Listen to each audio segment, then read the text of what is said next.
Hi guys, welcome to Gigi's Fabric Shop, home of Juki Junkies. Today I'm going to go over the 3 different stitch plates on the Juki TL sewing machine. This is a common asked question on what do these plates do and how are they going to benefit me as a sewer. Well, first let's break it down to 3 plates. First we have the regular stitch plate. The regular stitch plate is going to be best for like sizes 12 to 14 needles doing, a variety of sewing, maybe a little bit of light, maybe a little bit of thick. However, once you start getting up into the thicker materials, you're going to want the thick throat plate. What does the thick throat plate do? Well, it just has a bigger needle hole on the plate, which allows your needle to flex and causes your machine to not break as many needles. You're going to want this plate when you're doing bag making, maybe a little bit of super heavy quilting, some binding, things like that. When you're using those size 16 to 18 needles, you're going to want to use the thick throat plate, okay? You can use this thick throat plate with bag making and quilting. You don't need to take it off every single time you're doing different projects. However, if you notice that your materials are getting sucked up in the feed dogs, then you probably want to start switching your plates out because you might be sewing too thin of materials with a thick throat plate.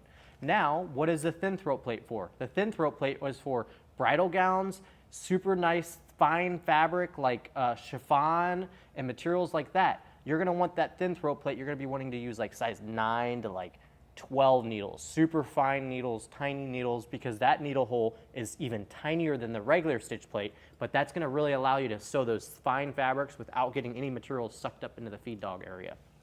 So now that we broke down all those plates, let's jump into how to take off the plate, how to change the plate, and let's get ready to learn a little bit of stuff.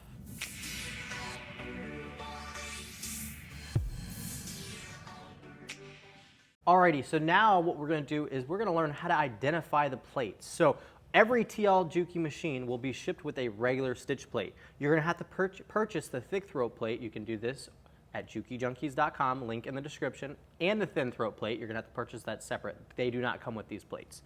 One thing to note is you're going to want to mark the back of the plate with the Sharpie or possibly the front if you're not too OCD. I wouldn't mark the front, but some people might. Okay, you're going to want to mark it thin, thick, regular, all those things because it's going to be very hard to tell the difference. However, you actually probably could if you had all 3 lined up. So that's very important as well. Now let's show you how to take them off. All right, guys, so to take off the thin throat or the regular stitch plate, you're going to want a flathead screwdriver. Your machine comes with a T-screw. However, if it's too tight to take off with the T-screw, you're going to want a long flathead screwdriver. In this case, I have a 12-inch flathead screwdriver. You can purchase this at Harbor Freight or your local hardware store. And this allows you to get a lot more torque on these screws. So a new machine, sometimes they're really hard to get off. So purchase one of these and I guarantee you'll get it off. But make sure it's super long because if it's not long enough, then you're going to be hitting the tension area and it's not going to allow you to get that torque. So the handle, you want it to be kind of like above the machine. In this case, it's just right at the top, which is perfect. So I got these screws all loosened up. Once you get them loosened up, you can actually loosen the rest with just your fingers. So you can literally just hold the plate down and just rotate it like this. Now these screws, if you misplace them, purchase them at jukijunkies.com. We have tons of them. Or order an extra couple because if you lose one of these while you're sewing, your day is going to be ruined. So now we got the plate off. Obviously, you're going to want your foot up.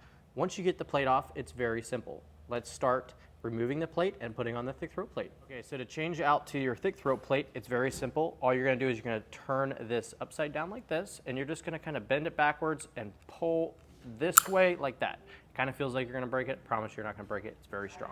Now, one thing to note, if the camera can see this, you have a little notch here, and then you have this metal plate. Now, on the plate itself, you have the little groove for those notches here and here, and then you have this little spring. Now, this little spring is what makes it hard to change out.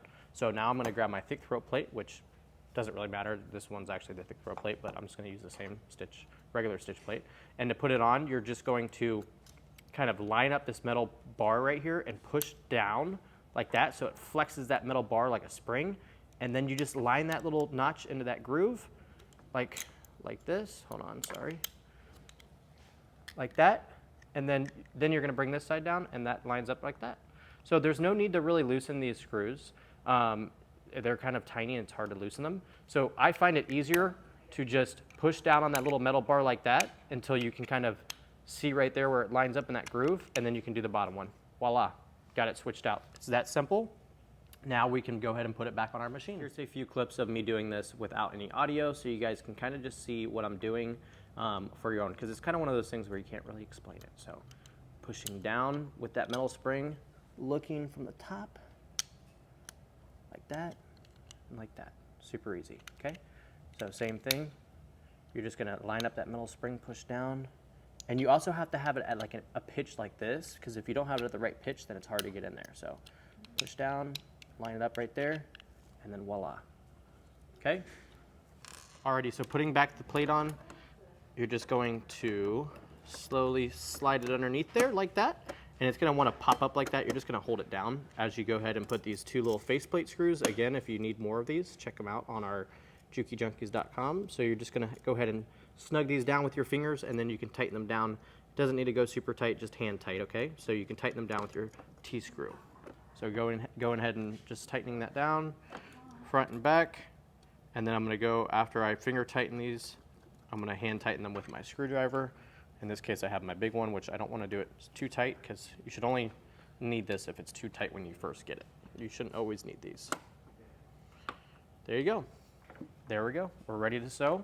Making sure your needle is up at all times and your foot is up at all times when you're doing this, and of course your machine needs to be unthreaded. Alrighty guys, thank you so much for checking out this YouTube video. Make sure you subscribe as we post YouTube videos on how to work on all your TLs and how to use them on a regular basis. Also, don't forget to comment down below if you have any questions. Make sure to check out the description for all the links for all the plates and parts that you might need, and also make sure you like the video. Thanks for watching. Bye-bye.